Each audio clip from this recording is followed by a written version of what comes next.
దేవుని యందు ప్రియమైన సహోదరి సహోదరులారా, మీ అందరికీ తండ్రి కుమార పరిశుద్ధాత్మ త్రియేక దేవుని నామంలో వందనాలండి.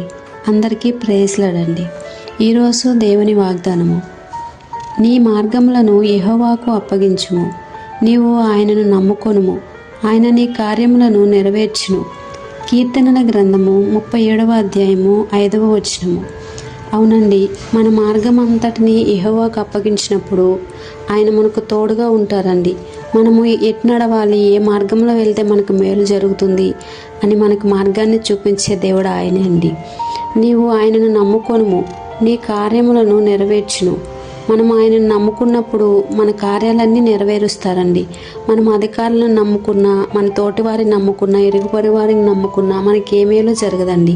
మనము యెహోవాను నమ్ముకున్నప్పుడు ఆయన మన కార్యాలన్నీ నెరవేరుస్తారండి. ఏకీభవించిన వారు దేవునికి గట్టిగా స్తోత్రం చెప్దామండి. హల్లెలూయా.